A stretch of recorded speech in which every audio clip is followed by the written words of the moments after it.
Are you one of those who the first time they heard about Arsenal transfer, they say, wow, just for days later to say, wait, hold on a minute. Did Arsenal make the right signing? Is that what Arsenal needed? Then if you ask those questions, then the good news, you are not alone. To be honest, when I wanted to work on this subject, I didn't have an answer to many questions. But the more I went to analyze of the data, of the tactic, answer became clear, and it was a surprising answer. I have simple 5 questions which I wanted to answer. And they are, did the quality improved? Do they fit the system? Have they fixed last year's weaknesses? Is Arsenal now a better side compared to last season? Who would have I signed or should Arsenal sign instead of those players? Now let us answer those questions one after another. First, did the quality improve? Well, very difficult question. Because on one side you have Holding, Chaka, and on the other side you have Declan Rice, Kai, and Timber. Which one is better? It's a no-brainer. For sure, Arsenal improved quality-wise, and they can easily throw all those players now. But this is where the easy questions end, and questions start to be complicated. Now let's move to the second question. Do those 3 players fit the system? Before we start answering that, let us go back to the system, which was very successful for Arsenal. The way Arsenal played is they close down from the front. They have an inverted fullback, Chinchenko, who join the mid and become too many players in the mid, 4 players. And this allowed Xhaka to explore the left side and Odegaard the right side. And the whole team trying to pass the ball inside the box, inside the 6 yard, with all the 4, 5, 6 players going attacking that area. And it's a simple math. The more you put the ball in the dangerous area, and the more you have players running into that area, you can have more chances to score, and you're going to score more. And Arsenal done that perfectly last season. But let us not forget one important thing, which is Arteta needed 4 years to perfection this system. Make it work. Find the right balance. Find the right players. And that system is tailor-made to those players. That's why when you see one missing last season, the whole system collapsed, especially in the middle and the back. And we see it in Saliba. When Saliba's injury was, Partey's not there, but Chinchenko's not there. The team struggled because the system didn't work anymore. So the individuals are key to make the system work. Now let's see the 3 players and examine if they fit the system. First player, Julian Timber. Is he an upgrade to what they have at the back? White, Partey, Saliba? Well, the answer is no. For a reason, because he is not better than those players, but he offers the same quality. So although Arsenal didn't upgrade, they added depth in the squad, and that was a key element which they lacked last season. What is good about Timber as well is he plays as a DM. That means he can play as an inverted from right back into a DM. So in some matches where Chinchenko is not there or team need to be solid defensively, they can put Chinchenko on the bench. They play Timber in the right, and he can be a much more defensive inverted right back. So for me, Timber tick all the boxes in terms of signing, and he will fit the system 100%. Now we come to Declan Rice.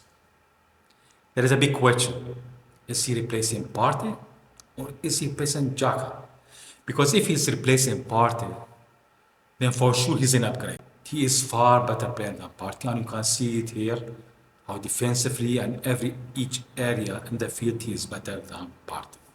But if the intention was for him to replace Xhaka, then the question changed.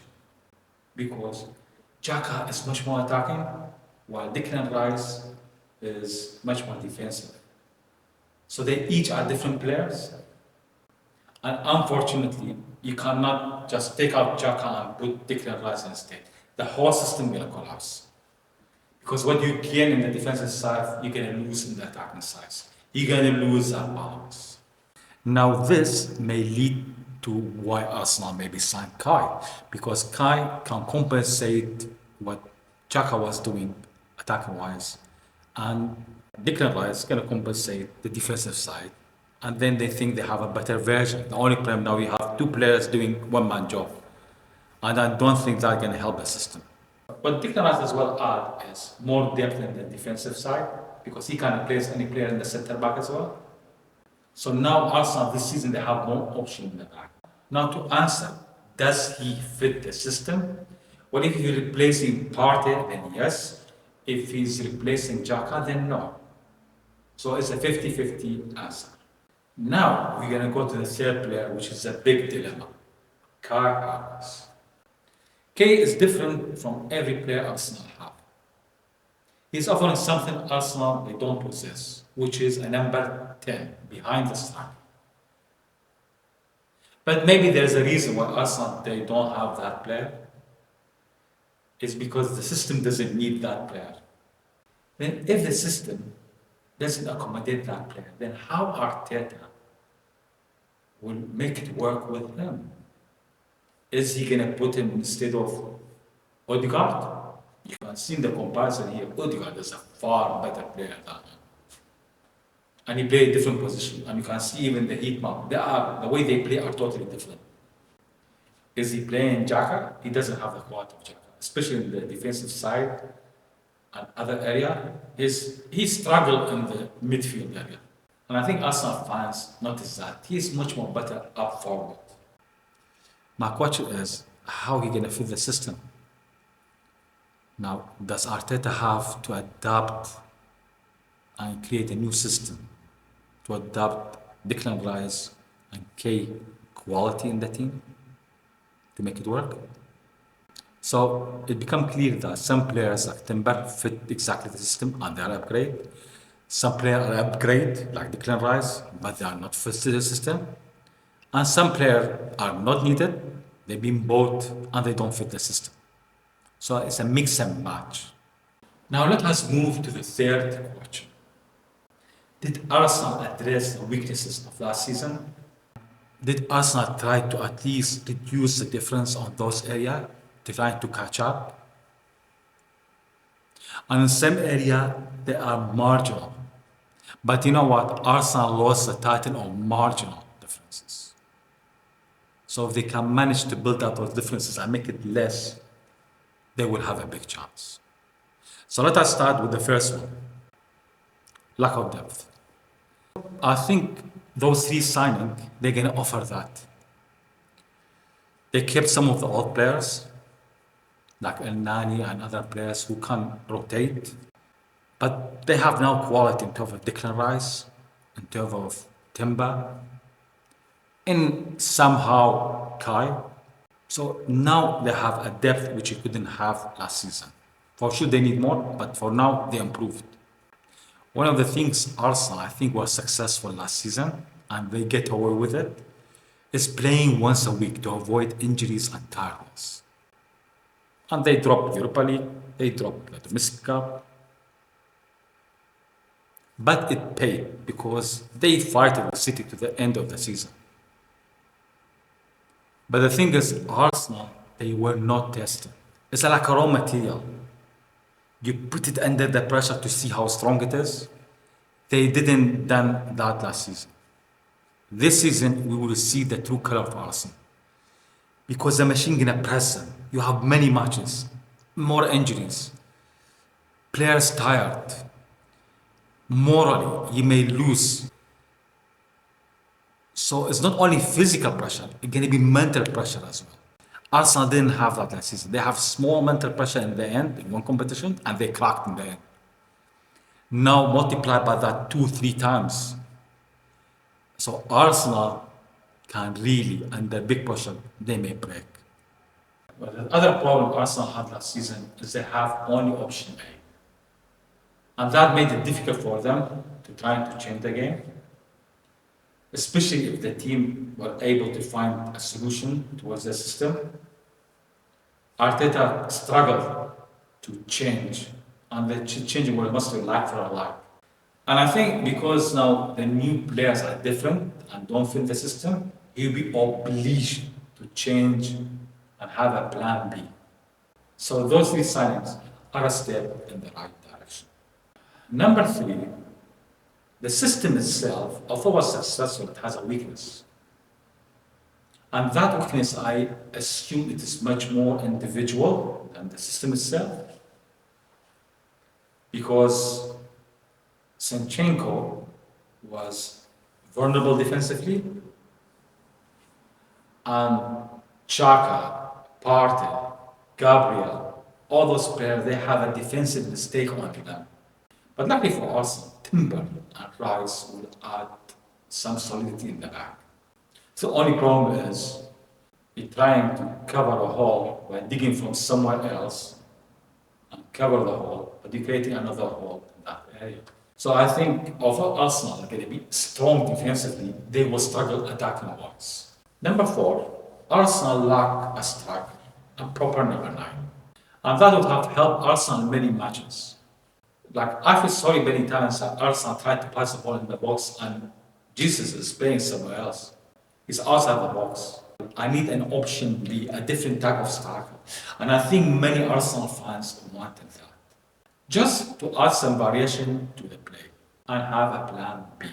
Number 5, the mental strength. Arsenal, by the end, they needed a leader.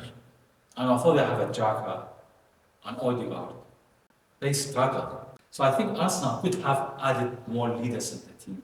I think they lost Xhaka, but they gained Declan Rice, who's a leader as well. And they added 2 winners, because Timber won the Alex and Carworth won Chelsea. So I think they started to move that area. Another point where Arsenal struggled against City in comparison, where defensively, for example, the team has 275% more mistakes on them defensively. Actually, Arsenal was number 1 as a worst team who make most defensive mistakes in the league. They are allowing team to attack them. That's why Arsenal had 22% more XG against them compared to City. The goalkeeper, that's why he has 50% more chances that he needed to save compared to City. All those margins are the reason why Arsenal finished second. Another area where Arsenal were very weak compared to City is the long balls. City used it to perfection. That's why City have 76% more accurate long balls compared to Arsenal. Arsenal have more long balls, but they were so wasteful. Long balls is a key strategy if you want to be escaping the closing down of the defenders. Because you can send a very long ball and ease the pressure on the team. And even you can start a counter attack. And when you cannot do that, you'll be under pressure. And that's where mistakes happen. And possibly that's the reason why Arsenal made lots of mistakes. The good news for Arsenal, Declan Rice offer a good long pass range. Another area where Arsenal were short compared to City is through balls. Arsenal have 50% less through balls compared to City. Like for example, against Liverpool, in the last seconds of the match, Martinelli had the chance to make the perfect pass to Saka, who was running towards the ball. But he didn't. And unfortunately, none of the players they brought are better than Xhaka, who they lost. So in terms of through balls, I think they are worse. Another point where Arsenal struggled is strength. Arsenal been dispossessed 26 times of the ball because of lack of physicality compared to City. There are actually 7 buttons in the league that are easily being pushed. And I think that's one of the reasons why Arsenal, they go down easily because they cannot win the physical battle. So their best option is to try to win a free kick instead. The good news is the players Arsenal signed, they have a good retention of the ball. They lost less physical battle compared to Xhaka, for example. So there is a 12% in average gain, which can reduce the deficit by 50%. Another area where City was good compared to Arsenal is they have lots of ball carriers. They can take the ball and carry it forward. And this is very important because the opposite team will try to close you down and try to cut all the avenue of the pass. This is why when you go with the ball and run with it, you will create a chaos and the players doesn't know what to do. And City was 90% done that more than Arsenal. The good news for Arsenal, that's one of the skills of Declan Rice. Another area is the long shot. Arsenal have 44% less goals from long shots. And those new signings are not helping. And actually, Xhaka was scoring more goals, as much more dangerous from long shots. And his shot was average 17 meters far away, compared to 13 meters for K. But Declan Rice has a 23 meter in average. The only problem with Declan Rice's long shots, they were horrible. So what we learned is Arsenal did improve in 5 areas and closed that gap a lot. In terms of ball carriers, in terms of long balls, defensively, in terms of physicality slightly, and as well in terms of mental strength. But they get worse in terms of through balls and in terms of long shots. Now we move to the fourth question, which is Arsenal a better side than last season? Well, you may argue that, as we shown last time, they improved in 5 areas. They went down to 2 areas. So overall, they should be better side. But that's not accurate.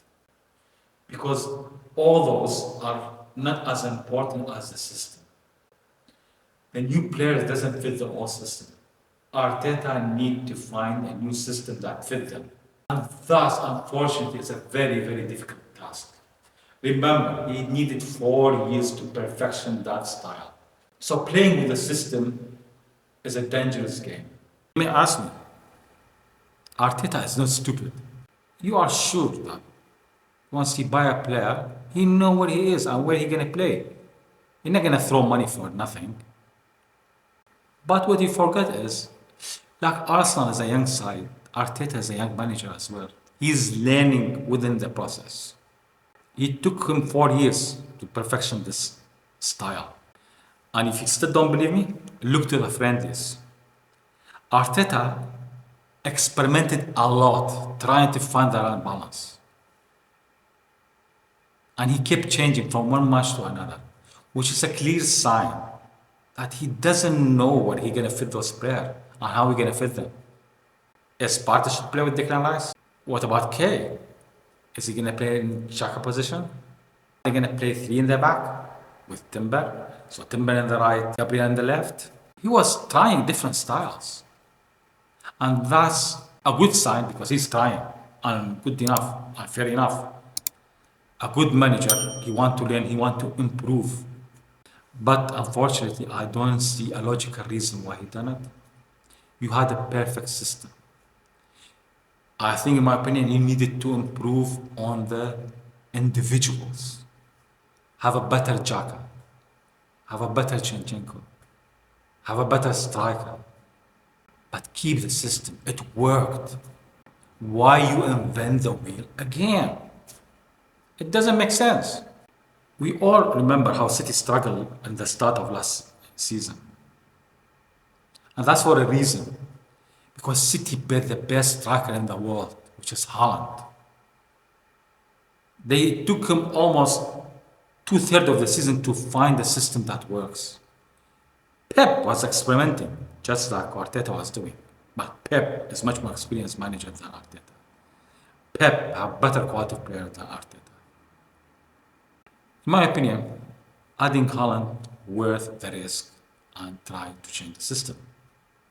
But adding Kai, no. And for those reasons, I think Arsenal will not be as good as last season. They will need time. And I'm not sure where Arteta gonna find the correct system again and make the balance perfect again. But luckily for Arsenal, I think City is a weaker side than last season. They lost many players. Gundogan, Mahrez. The replacement, Marad's not replaced. Gundogan replacement, I think, is less quality. So they may have a chance, Arsenal. Now moving on to question number 5. Who should Arsenal have signed? Well, with a budget of 240 million, I would definitely have Sam Timber. I would sign Declan Rice to replace Partey, but I wouldn't have signed Kay. Instead of Kay, I think I would have signed McAllister, who went to Liverpool. I would have extra 30 million cash. And I will not sign a goalkeeper because I think he wants to sign Ray of Brentford. I will add 75 million and try to buy a proper striker, a number 9, like Holland,